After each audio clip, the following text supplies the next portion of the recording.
Hi everybody, thanks for stopping by. Dave here at James Music Products, and welcome to the James Music Products Journal, episode number 1. Hopefully there'll be more in the future. So I just wanted to stop in and make this video and post it at the top of the YouTube channel just to give you an idea of what JMP is all about, a little history, and where we might go from there. So anyway, I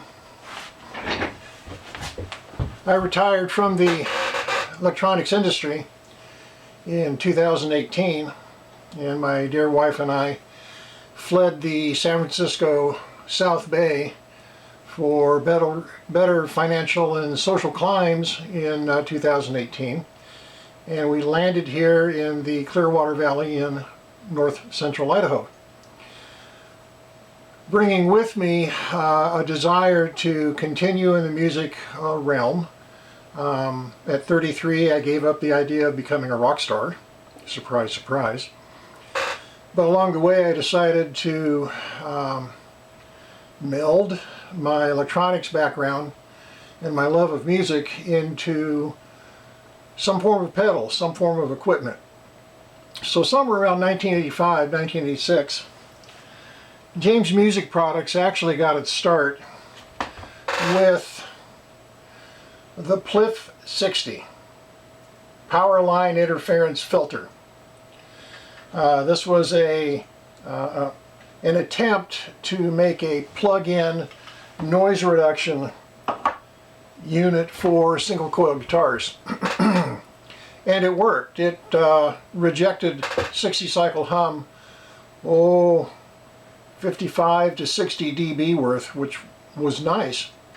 Unfortunately, before I could take the project any further, the integrated circuit that made this all possible was discontinued, never to be built again. So the PLIF went on the shelf and JMP went on the shelf. As so many things in our existence on this planet, life happened, and JMP did not make another appearance until the late 1990s, about 1996. I decided to take a stab at getting onto the boutique tube amp market, and I did develop a 20 watt basic amplifier, hand built the cabinet, hand wired the chassis, all that kind of single person operation stuff. But by 2000, 2003, it was obvious that the market had flown by. I missed the window. The sheer cost of components, the amount of time to build, plus the fact that I was holding down a 70-hour week job, the tube amp thing came to an end. I built a couple units. Actually, I built 4. 2 I used quite a bit, but you know, wasn't going to happen that way. So JMP took another hiatus until 2008-2009 time frame, when I began to see the need for some utility pedals on my board while I was playing on the music team at church. And one of them morphed into a product that I called the Director, which was a 10 by 14 analog switch matrix, all relay based. It was functional, it worked, got all the code written, it was microcontroller based, and again, as life happened, in this case it was cancer, which I'm clear, thank you, 10 years clear, but that put the whole effort on hold until about 2016, when again I returned to the aspect of, gee, it would be nice if I had fill in the blank on my pedal board at church. So that was the impetus to build the product that's called Switch It and the product that's called Mix It. I needed a switch pedal, and what am I going to do with all the outputs? So I ran them into a little mixer, and I prototyped those, and they worked quite well.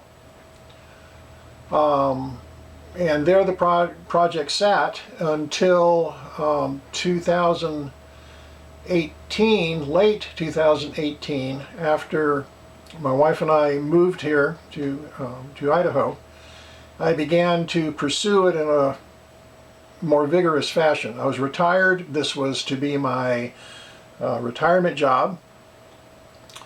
And I have the lab. I have my own little outbuilding. It's all rigged up as a lab and a small development area. So I pursued bringing Switch It and Mix It to a marketable level. Along the way, Buffet was developed, the single buffer, and Tap It, which is a 3-switch multi-logic switch controller. So those came to fruition, and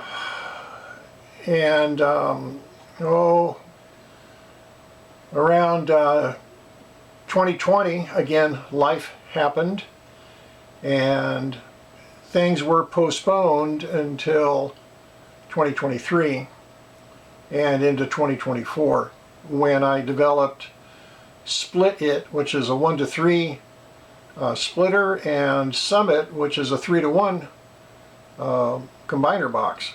So there's now 6 products available, and I'm still in the process of getting the website up and getting the storefront up.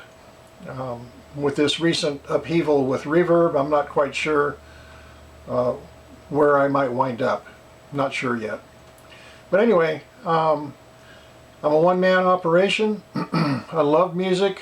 I love building things. I just want to try and make a little bit of a mark in the industry, since again, I never made it to be a rock star. So that's the story. Oh, why utility pedals, you might ask? Well, the pedal market, as you probably know, is huge, and I can't compete in that ocean of other companies and products available. And so I decided to go into the utility pedal aspect. I mean, I can do that. That's a smaller market in which I can operate. So out of this big ocean of parts, I've carved out this tiny little niche. I mean, really, who needs another distortion pedal? Sorry, guys. But that's why I'm in utility pedals. I have 2 more on the bench in concept. Again, as life happens, I'm going to have to go on another hiatus. I have something coming up that's going to cause me not to be productive in the lab here over the next few months. So anyway, if you want more interest, or if you have more interest and want to know what's going on a semi-daily basis, you can find James Music Products in Facebook. I keep a running journal of what's going on there. You can find James Music Products on Instagram and on YouTube. It's all one word, James Music Products. And if you have particular questions, jamesmusicproducts@yahoo.com. If you're interested in purchasing some of this stuff, I can get you the user guides and price list. So anyway, just wanted to say hello, put a face to the name, let you know what this effort is all about, and thank you for watching. Hope to see you in the next one. Bye.